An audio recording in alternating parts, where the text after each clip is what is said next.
Social change, air quality, health, and renewable energy. Our presentation will be concerned with focusing on how social change can impact and be inspired by air quality and the need to pursue affordable and available renewable energy sources.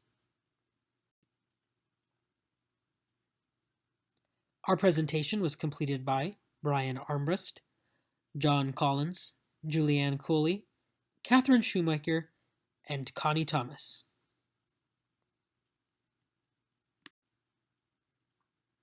The environment we live in and the air we breathe have a direct impact on our health.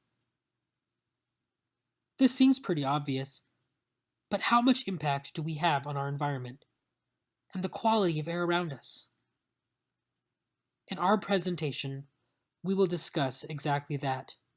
We will discuss the things that we do that have an impact on the environment and contribute to air pollution, whether negative or positive. Our team has taken the initiative to focus on this cyclical pattern in order to see where changes can be made to improve the environment we live in. After looking into the specifics of how energy use affects the level of pollution in the air, we were able to interview members of the local community. Our findings from these interviews demonstrated that the value system that the community members held did not have the proper legislation to ensure those values were upheld and represented.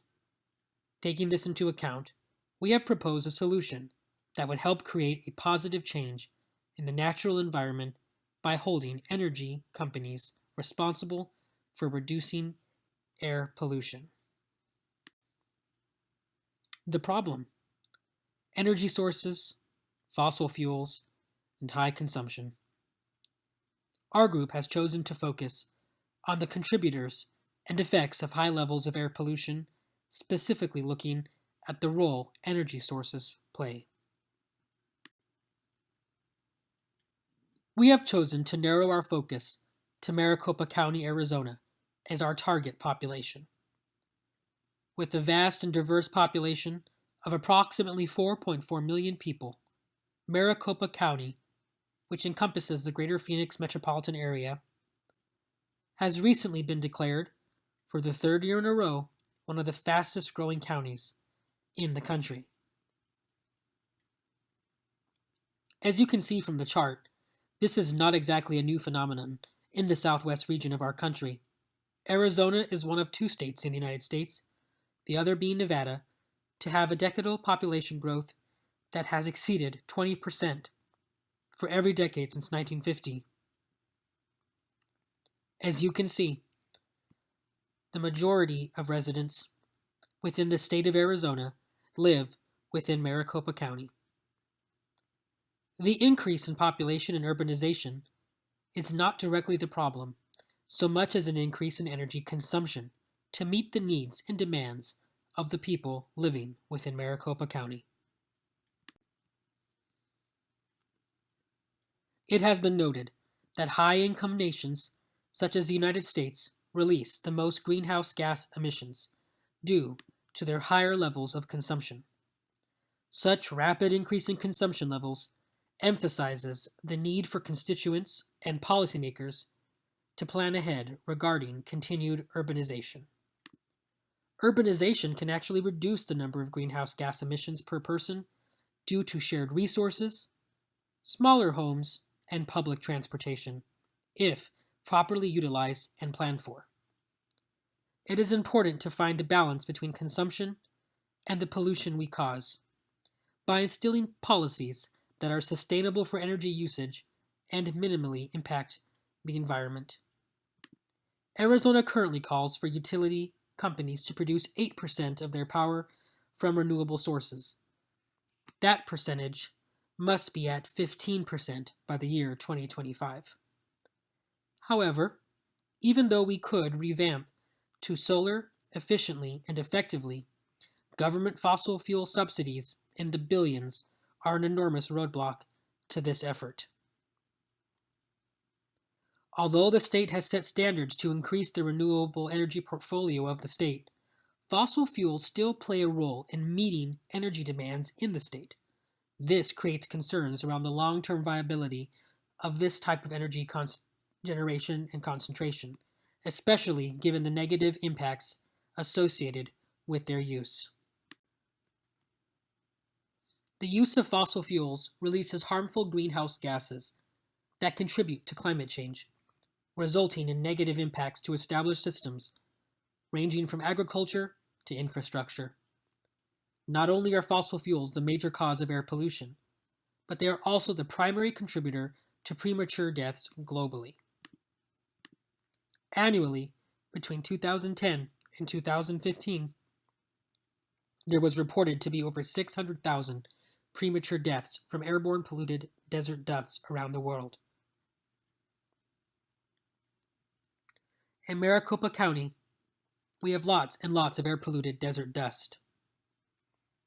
Because of the greenhouse gases produced by fossil fuels consistently worsening climate change, Maricopa County is being bombarded by a greater increase in dust storms annually with no relief in sight.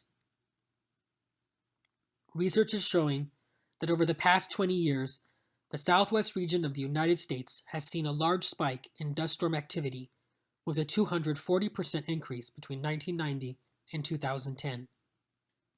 Research findings also indicate that dust storms are indeed increasing due to climate change conditions and are strongly associated with the increase of valley fever, asthma, bronchitis, and other respiratory diseases. The inhabitants of Maricopa County represent a virtual decoupage of cultures that will certainly constitute engaging influences and elements for our inquiry and research of social change. The majority, 55% of Maricopa County, identifies as non-Hispanic white, with 31% identifying as Hispanic or Latino of any race, 6% as non-Hispanic Black or African American, and nearly 3% as Native American or Alaska Native. Research has substantiated the hypothesis that environmental well-being is related to race and ethnicity, and have found that there is a strong connection between race and air quality. Survey: what do the locals think, know, and want? To further understand how this problem affects our target population, we conducted a community-level study using 9 Maricopa County residents. Looking at our survey participants, the participants of our research were all current residents of Maricopa County. Of the 9 residents interviewed, there were 3 females, 6 males, who ranged in age from 24 to 82, with the average time living in the county being approximately 21 years. They were interviewed either in person or over the phone, and our questions were based on a set of 10 standardized questions we compiled addressing their perceived connection between energy sources, air quality, and any associated negative health effects these individuals may have experienced. Additionally, they were asked about the barriers they face to using renewable energy sources, who they deem most responsible for reducing air pollution, and how to establish a path forward. Using the information provided by the residents helped us determine where social change and policy can be implemented for the most positive effect. We found the overarching obstacles to the utilization of renewable energy largely falls to a lack of home ownership and issues with affordability. Almost everyone interviewed rents their home, providing little choice in energy source use, while the rest believe there is a lack of transparency in costs and a lack of subsidized options. If given the opportunity, our respondents stated they would gladly switch to solar as a renewable resource for energy, primarily because it is better for the environment. Although money is always a concern to most of them, they are willing to pay a little more to help clean up air quality today if it provides healthier living conditions in the future. Increasing the transparency of options would potentially initiate a positive feedback loop, allowing people to make positive changes on a personal level, as well as demand change from the government and corporations. So, whose responsibility is it to clean up our air quality and ensure environmental protection? Most respondents stated that the government is firstly responsible, businesses and corporations secondly, and thirdly, every individual who lives here. Our interviews have shown, in considering energy usage, that people living in Maricopa County are aware of energy sources affecting air quality. They are most critical of fossil fuel pollution, voicing their concerns for daily, visually darkening smog, the putrid odors, and notifications of Maricopa County air quality alerts in text and emails. So, how do our respondents believe that this can be fixed? Cohesively, they felt that a combination of lifestyle changes and policies are needed to ensure air remains clean and breathable. One common theme was the use of more public transportation and a general reference to increasing clean energy usage. Natural solutions to the problem needed to include a green space mindset by planting more trees and creating more parks. Another stated that industries and vehicle owners that contribute the most to pollution should be required to pay for the programs to clean the air. Other suggestions included the idea of using electric vehicles, attending town hall meetings, voting, a zero emissions policy, and stricter environmental regulations enforced by the government. Our interviewees do not believe the corporate sector nor our government entities are doing even the bare minimum to move towards renewable energy sources to preserve our environment and air quality.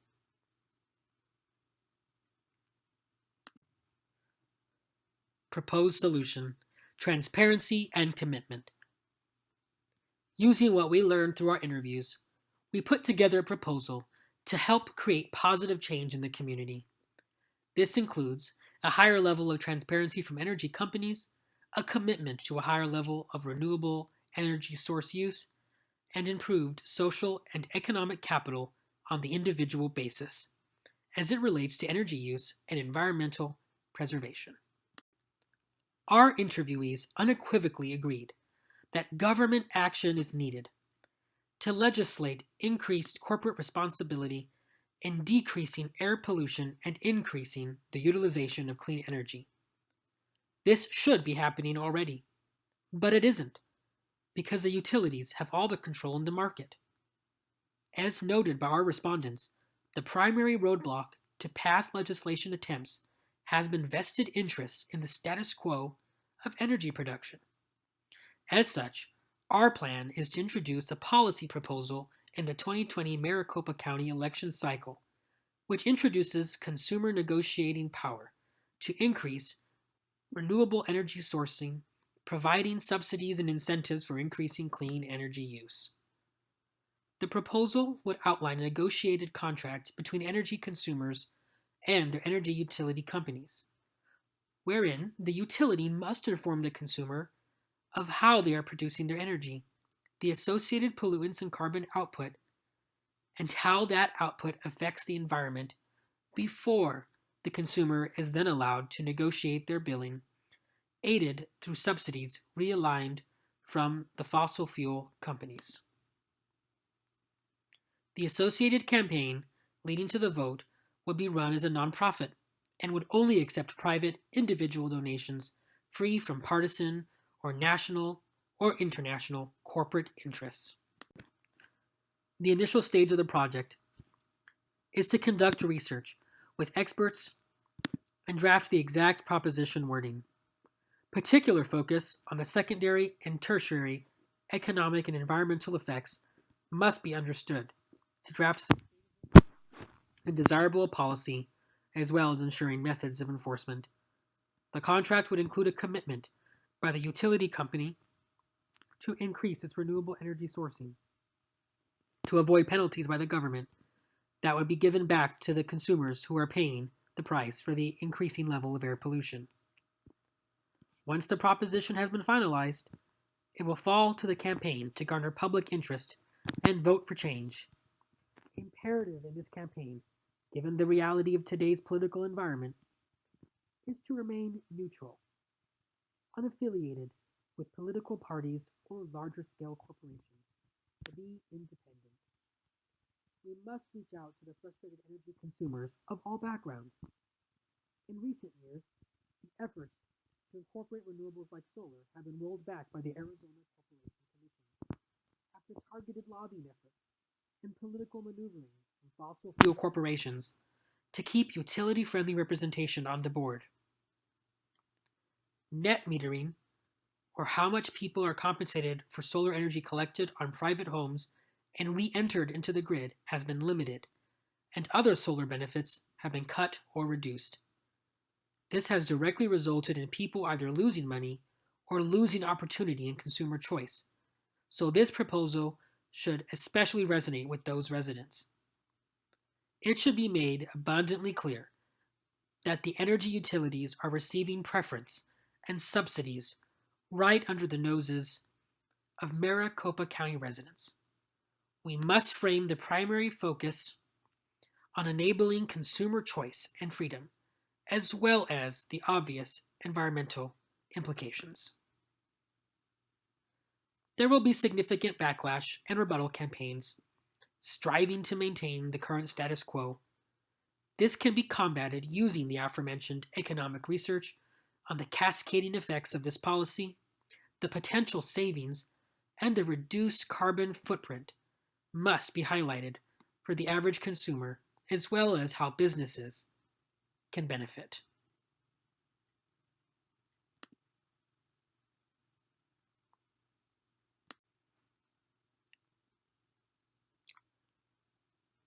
Social media campaign. This is an example of what an ad for posters and our social media campaign would look like. The idea is that it depicts two futures, and we are asking the consumers to vote for the future they want. Our website would also depict similar imagery and ideas. Sayings include, make your utilities work for you, keep money in your pocket, and invest in your home, health, and planet. All of this emphasizes the consumer being empowered rather than corporations. Besides the focus on putting money back in consumers' pockets, the website and social media campaign would highlight facts related to local energy use, utility profits, history of lobbying efforts, and the related costs and environmental effects of different kinds of energy usage. This would allow residents to be informed and dispel the myths that have prevented new legislation from moving forward. Linking the community together. This is an example of what the website would look like. Knowledge. Providing verifiable information on utilities' current practices, their carbon output and profits, as well as the obvious benefits of a better preserved environment, will help frame the why behind the proposal. Transparency. The website will make it clear that the proposal and efforts behind it are completely transparent. The proposal campaign is supported monetarily through individuals and local businesses showing upfront the number of total donors and total dollars raised. People must know why this policy will be successful compared to past proposals. Therefore, the methods of enforcement of the utilities and how municipal money is moving must be well communicated. There must be a clearly illustrated transition of power from the utility companies to their consumers. Connections. A collaborative footing on social media with local business groups and environmental groups would further enhance the legitimacy of the campaign and grow a social media community for our policy proposal, providing the hub for petitions to be viewed, commented on, and signed. Commitment. The environmental movement ranges across the socioeconomic spectrum. Site visitors must be able to see what others have donated, to show them that any amount is helpful and feeds right back into their pocket if the proposal is adopted. linking local business leaders and showing them how their businesses could benefit from the proposal with their investment would also help raise money to fund the campaign. But any corporate entities donating will be identified and will not be involved in the text of the policy. Keeping the campaign unaffiliated with only private, transparent donors will aid in capturing interest and political capital in the policy, ultimately guiding the sustainment of such a proposal. Once the power is back in the people's hands, it becomes more difficult to wrestle away. Evaluation. The Arizona Department of Environmental Quality, or ADEQ, currently monitors the air quality throughout Arizona and would be in charge of ensuring companies are complying with the new legislation put forth. ADEQ would also evaluate the immediate short-term benefits of the policy and examine the efficacy of the proposal over time. In addition to oversight by ADEQ, we would create a representative commission to monitor and work with ADEQ, made up of residents and businesses from different areas of the valley. This volunteer board would evaluate what is or is not working and make improvements and negotiate changes with the energy companies and with ADEQ. This representative board would be significant, given it provides residents with an opportunity to collectively act together for clean air that includes the interests of all parties involved. In addition, the social infrastructure provides a framework for residents who have felt out of reach with past policies, allowing them to share ideas and collaborate directly with energy companies. Providing residents with information about the sources of their energy would empower the residents, knowing their energy companies and energy profiles that could be sustained and continuously improved over the years.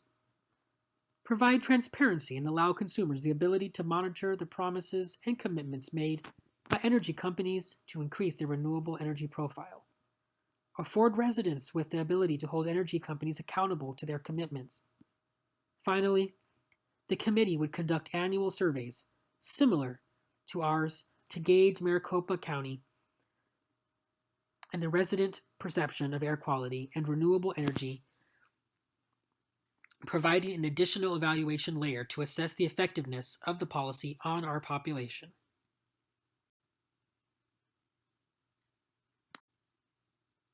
Evolution. As we have demonstrated, the systems we have in place right now for energy use are contributing directly to our present environmental problems. We view our proposal and our proposed policy as a stepping stone, and in order to continue to progress the scale of our solution, the private sector should be engaged. The reality is that companies, and in this case, utilities, understand it is easier and more immediately preferable to garner short-term gains and profits rather than adopt creative innovations.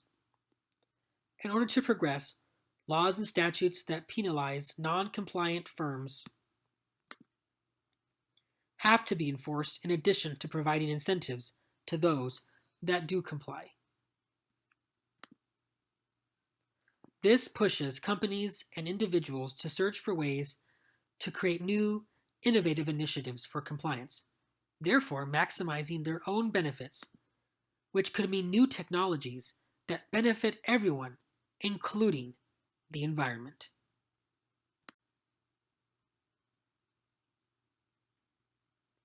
Breaking the cycle. The negative cycle of pollution, poor air quality, and damage to health needs to be broken.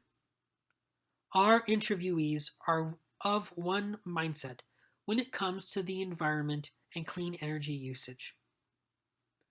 As representative of the collective energy and agency dynamics, they want to be heard by those in power, and they desire to see positive steps made through policies and actions of elected officials. We believe that by generating enough collective agency amongst our Valley residents, that we can successfully implement our solution policy.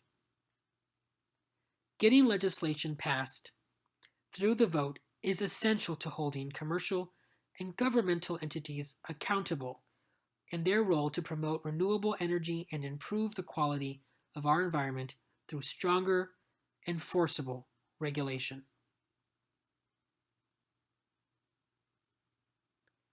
Thank you for taking the time to watch our group presentation.